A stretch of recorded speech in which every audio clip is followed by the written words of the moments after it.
Down on the inside there in the black of Georgia Bulldogs, Matthew Bowling will run the leadoff for the Dogs. He won the 200 meters in the fastest time in the world earlier in the program, less than an hour ago.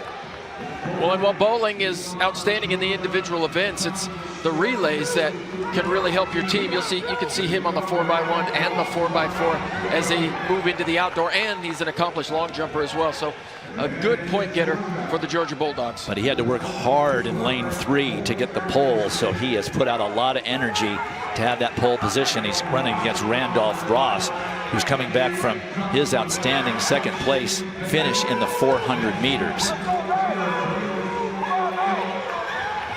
Bowling is suffering, but he's hanging in there, and he will hand off first to Caleb Kavanaugh. And for North Carolina A&T, Daniel Stokes. For Kentucky, it's Lance Lang on the second leg. And for Tennessee, Christopher Bailey. 45-28 for Matthew Bowling, 45-68 for Randolph Ross. So great opening legs. And a very strong pass there right as the straight met the turn by North Carolina A&T's Daniel Stokes, putting them in the lead. Kentucky now getting in it. That's Lance Lang from Kentucky. Known mostly as a 200-meter runner, a short sprinter, but showed that he could run the 400 at the SEC 4x4 2 weeks ago.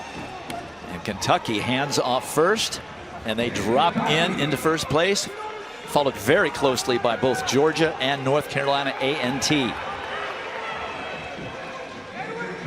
44-94 for Lance Lang. What am I saying? It's Georgia, of course, and North Carolina A&T, and now Tennessee back in the mix. Both Kentucky and Tennessee were out of it the first couple of legs. Now they've made a race of it. Kentucky with Kenroy Williams in the lead. North Carolina A&T now trying to make the pass with Elijah Young, and for Tennessee, that is Emmanuel Bynum. Georgia starting to fade. And Tennessee makes a great pass and catapults into first place. Jonathan Secor for the Volunteers. And for Kentucky, that's Dwight St. Hilaire, who was a 400-meter finalist, but got a tough lane draw with lane 3. And for North Carolina A&T, that's Trevor Stewart. Well, it was Emmanuel Bynum with a great leg for Tennessee that got him back in this, 45-80. Trevor Stewart, all kinds of experience, both outdoors and indoors. And look at the ease, look at that turnover in which he takes the lead on the back straight. Tennessee comes in with the #1 seed time, and North Carolina A&T second. Looks like they're going to take the title. Trevor Stewart making a great pass on the backstretch, brings A&T home. The winner, Kentucky second, Tennessee third. 3:03.16, that's easily far and away superior to the times from the previous sections. So North Carolina A&T wins the title, Kentucky second, Tennessee third, Georgia fourth overall. Well, Trevor Stewart got in that finals at 400 meters. He comes back an hour later and he drops a 44.67 to give North Carolina A&T the title with all these Power 5 schools battling it out.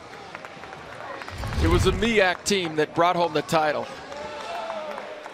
So North Carolina A&T with a host of sprinters and quarterminers comes in here, wins the 4x400 title, 3:03.16. Kentucky second, Tennessee third. All of the scores of top 4 were in that final section.